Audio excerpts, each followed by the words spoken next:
The finalists of the Champions League final will be decided on Wednesday. Arsenal and PSG, Barcelona and Inter Milan. These fixtures have proven to be crazy in the first leg. We saw Arsenal lose 1-0 in a shock defeat at home to PSG with a Dembele breaker. And then we had an insane game, one of the best games of the season, where Barcelona drew to Inter Milan 3-3. And I'm going to give you guys my predictions on who is going to make it to the Champions League final and win the Champions League. Before we get into that, make sure you go hit the subscribe button. It helps out so much. We're trying to get to 1k. First let's get into the Arsenal predictions. Arsenal vs PSG. I said Arsenal were going to win at home 2-1.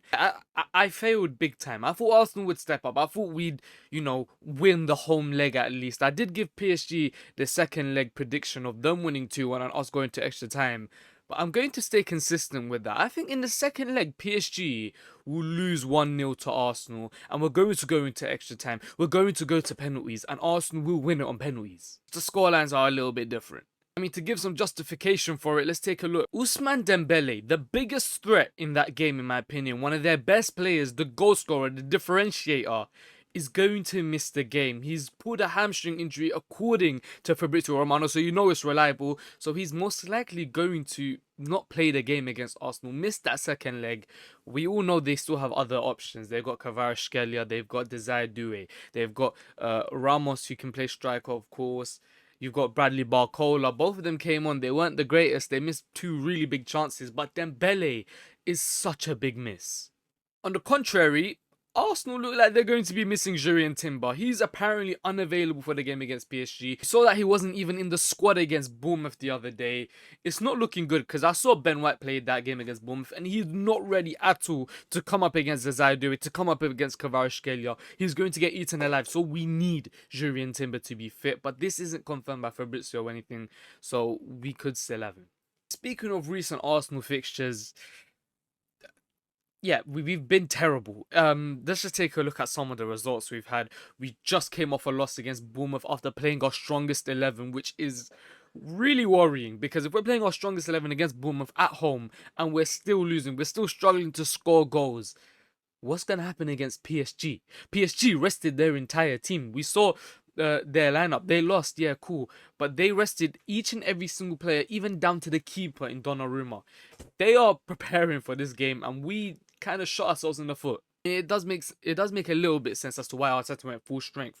Champions League football qualification in the Premier League isn't confirmed. Arsenal aren't guaranteed through. So winning this game was important because if we won this game, we're guaranteed through. But I don't understand why Arteta doesn't low-key throw this game and try win a game later on because I'm pretty sure if we win 1 or 2 games, it's solid. But taking a look at the recent fixtures, except for Ipswich away from home, we have been dreadful. And of course, Real Madrid. We've been dreadful. A 2-2 draw against Crystal Palace. A 1-1 draw against Brentford. A 1-1 draw against Everton. We've been drawing everywhere. And of course, the 2-1 loss against Bournemouth. The 1-0 loss against PSG. We've been on shocking form. Our players haven't been hitting it. The lineup we need is important because Partey is going to be back, which is so integral because we're going to have Mikel Merino playing up top. Anything other than that is unacceptable. Trossard up front, I'm sorry, Trossard's a good player to bring off the bench, to start left wing, but not up front. We need Mikel Merino to play up top. We need that midfield of Odegaard, Rice and Thomas Partey. Rice playing that box-to-box role. That's what we missed against that game against PSG. We saw him, drive with the ball a few times and he created chances. For example, that Trossard chance.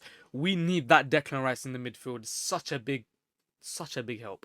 We need Martin Odegaard to step up. Yeah, if there's ever a time you've been stinky the entire season, Odegaard, if there's ever a time you want to flip the entire idea of you right now in the fan base, in the footballing world right now, because you're not doing yourself any favors. If there's a time to change that narrative, it's just this one game against PSG away from home at the Parc des Princes. I don't want you hiding. I don't want you getting bullied by that midfield of Vitinha, João Neves, Fabian Ruiz. I need you to be that main man, to take control of the ball, to create chances, to find the pockets, the spaces, the through balls, everything. I need that Martin Odegaard of last season, the season before that. I need that this game. Just one game is all I ask. But yeah, I'm going to go with an Arsenal 1-0 win at the Parc des Princes. Yeah, even a clean sheet is kind of crazy, but I think the players have it in them. It's not impossible. We've seen us come back from worse. It's only 1-0, and to be honest, that middle section of the game against PSG, I thought we dominated it, if I'm being completely honest with you. If we take a look at the stats, everyone says PSG dominated the ball, we didn't have no possession. Looking at it right now, they only had 53% possession. I wouldn't really call that dominance, to be honest with you. What, they had one more shot, we had one more shot on target. Uh, it doesn't show the XG here, but I'm telling you right now, we had 1.6 XG, which is the most of any team in the Champions League semi-finals. Barca, Inter, PSG, no. Arsenal had the most. So, yeah, it's not crazy to say that Arsenal can win the fixture, but it's also very possible that Arsenal lose at the Parc des Princes when we kicked out of the Champions League. But I'm going to go with Arsenal progressing to the final regardless. Because I am an Arsenal fan, I believe in the players. Now let's move on to Inter Milan versus Barcelona. That game surprised me. I did not expect it to be that high scoring. I thought I'd back Inter Milan's defense to concede maximum one. Even at a stretch, 2 goals. For it to be 3 is ridiculous. And I think we all know why they conceded 3. Lamine Yamal is the best player in the world. It's that simple. It is that simple. Lamine Yamal, he is unreal. The goal he scored, the performance he put is one of the best Champions League performances that I've ever seen. Yeah, this kid is a joke. The goal he scored was a joke. Even after that, he bull rolled, cut across, and hit the crossbar one time. He even lofted it and hit the crossbar again. This kid is a joke, and he's a big differential as to why Barcelona could go through and beat Inter Milan. But then again, we did see Inter Milan score 3 goals as well. So Barcelona's defense is extremely vulnerable. But then again, they made Inter Milan one of the best teams in the world, one of the best defensive teams in the world, vulnerable in defense. It's going to be a close one. I don't think it will be as high scoring as the first leg. I don't think it will be 3-3, but I will back. This is tough. I'm going to back Barcelona. I think Lamine Yamal, he's just a differential. Him, Pedri in the midfield with De Jong behind him, Rafinha getting in. Even Ferran Torres is cooking right now. They don't have Lewandowski. Ferran Torres, bro, all you need is Yamal. This guy, he makes me feel like watching Lionel Messi again. It feels like watching Lionel Messi again. It feels like watching Cristiano Ronaldo, Neymar, all of these lot back again. The excitement he gives you on the football pitch is just second to none. And then you got Pedri behind him with De Jong. I'm telling you right now, I think Barcelona go through it. I think they win 2-1. And we're going to see an Arsenal vs Barcelona final. I said it in the first prediction. I still back it. I still think it's going to happen. Arsenal vs Barcelona. A score prediction for that would I'd probably back Barcelona to win it, to be honest. I still have faith that we can beat Barcelona. Don't get it twisted. That defense, we can definitely exploit that. But that brother Lamine Yamal is just ridiculous. He's on another planet right now. But then again, we do have Bukayo Saka. But I do edge Barcelona to win it. I don't think we're ready to win the Champions League yet.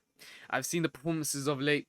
Losing to Bournemouth, that PSG home leg, we might even make it past PSG, if I'm being honest with you. I haven't seen enough to, to show that we are going to go through. Real Madrid was a facade. These lot are so shit. Yeah, how they allowed us to beat them 5-1 is ridiculous. But that highline Barcelona, I wouldn't be surprised if Arsenal win it. But if I'm being objective, Lamine Yamal, what they've done to Inter Milan, we lost Inter Milan earlier this season. We couldn't even get a goal. Barcelona scored 3. I'm going to go Barcelona win the Champions League, unfortunately. But Arsenal will go again next season. And with our new signings, hopefully we can make another charge and win the Champions League.